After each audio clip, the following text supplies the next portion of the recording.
लिए अपनी कुर्सी पर बैठ गई और सोचने लगी, मेरी माँ जिसने हमें पालने के लिए अपनी पूरी जिंदगी लगा दी, और मेरी बहन जो देश के लिए जान हथेली पर लेकर घूमती है, उनके साथ यह सलूक।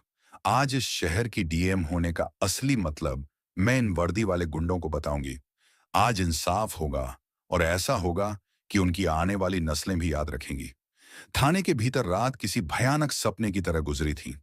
सुबह की पहली किरण जब हवालात की छोटी सी जाली से छनकर अंदर आई, तो वह अपने साथ कोई उम्मीद नहीं, बल्कि और ज्यादा बेबसी लेकर आई थी।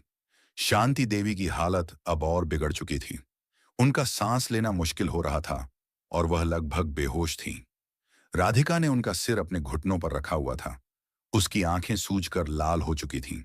रात भर की मिन्नतों के बाद भी किसी ने एक गिलास पानी तक नहीं दिया था। एक सिपाही पास से गुजरा। राधिका ने फिर से हिम्मत जुटाई। भाई साहब, प्लीज एक बार डॉक्टर को बुला दीजिए, मेरी मां की जान खतरे में है। सिपाही ने नफरत भरी नजरों से उसे देखा वे बोला, हम अपराधियों के लिए डॉक्टर नहीं बुलाते, मर जाए तो एक गिनती कम होगी। ये शब्द राधिका के दिल में किसी जहरीले खंजर की तरह उतर गए। उसे लगा जैसे किसी ने उसकी आत्मा पर चोट की हो। फिर भी वह चुप रही।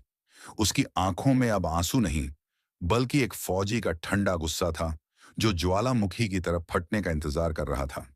इसी बीच थाने के बाहर का माहौल बदलने लगा था। वह वायरल वीडियो अब सिर्फ शहर में नहीं, बल्कि पूरे राज्य में फैल चुका था। तमाम सोशल मीडिया प्लेटफॉर्म्स पर लोग लिख रहे थे, क्या यही है सिस्टम का असली चेहरा? अगर ये डीएम की फैमिली है, तो आम आदमी का क्या होता होगा? मीडिया चैनलों को भी खबर लग चुकी थी। रिपोर्टर्स की गाड़ियां थाने के बाहर जमा होने लगी थीं।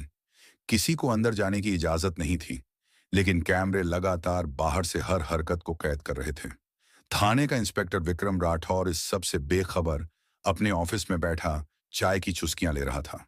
उसे लग रहा था कि उसने दो आवारा औरतों को सबक सिखाकर बड़ा तीर मारा है। तभी उसका मोबाइल बजा। स्क्रीन पर नाम चमक रहा था, एएसपी साहब। उसने अकड़कर फोन उठाया। जय हिंद सर। दूसरी तरफ से एएसपी साहब की घबराई हुई और गुस्से से भरी आवाज आई, विक्रम, तुम्हारे थाने में बीती रात कोई खास गिरफ्तारी हुई है क्या? इंस्पेक्टर ने सीना चौड़ा करके कहा। हाँ सर, दो औरतें पकड़ी थीं, स्कूटी पर थीं, अकड़ दिखा रही थीं। शक हुआ तो हवालात में डाल दिया। सुबह तक सारी गर्मी निकल जाएगी। एसपी की आवाज अब दहाड़ में बदल गई। बर्बाद कर दिया तुमने। वह दो औरतें कोई और नहीं, इस जिले की डीएम अंजलि सिंह की मां और उनकी आर्मी ऑफिसर बहन हैं। और वह वीडियो पूरे देश में घूम रहा है। मुख्यमंत्री तक बात पहुंच गई है। तुमने डीएम की फैमिली को हवालात में डाला और उनके साथ बदतमीजी की थप्पड़ मारा। किस अधिकार से बेवकूफ? इंस्पेक्टर विक्रम राठौर के हाथ से फोन लगभग छूट गया। उसके चेहरे का रंग उड़ गया, जैसे किसी ने उसका सारा खून निचोड़ लिया हो। उसने लड़खड़ाती आवाज में कहा, सर, हमको नहीं पता था। उन्होंने बताया नहीं सर। हमसे गलती हो गई, माफ कर दीजिए सर। एएसपी ने चीखते हुए कहा, तुम्हें अब जवाब मुख्यमंत्री और चीफ सेक्रेटरी को देना पड़ेगा। अभी इसी वक्त उन्हें बाहर निकालो, और अगर उन्हें कुछ हुआ तो मैं तुम्हें जिंदा जमीन में गाड़ दूंगा। फोन कट चुका था। इंस्पेक्टर विक्रम राठौर की दुनिया घूम गई थी। वह पागलों की तरह अपनी कुर्सी से उठा और हवालात की तरफ भागा। चाबी लाओ, जल्दी खोलो दरवाजा। सिपाही दौड़ा दौड़ा चाबी लेकर आया। दरवाजा खोला गया। अंदर का मंजर देखकर इंस्पेक्टर की आत्मा कांप गई। राधिका नीचे जमीन पर बैठी थी। उसकी गोद में उसकी मां बेहोश पड़ी थी। इंस्पेक्टर दौड़ते हुए अंदर गया और हाथ जोड़कर गिड़गिड़ाने लगा, मैडम मैडम, हमको माफ कर दीजिए।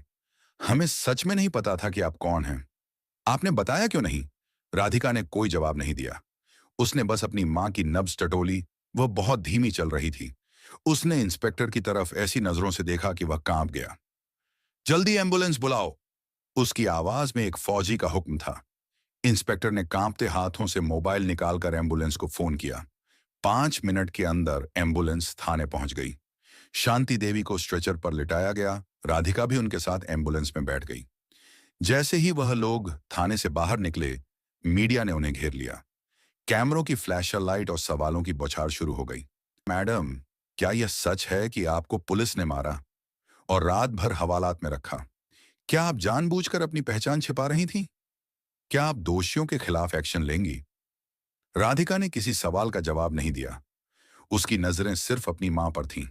उसने बस इतना कहा, पहले इन्हें अस्पताल ले चलिए, बाकी बातें बाद में। अस्पताल पहुंचते पहुंचते शांति देवी की हालत और नाजुक हो गई। उन्हें सीधे आईसीयू में भर्ती किया गया।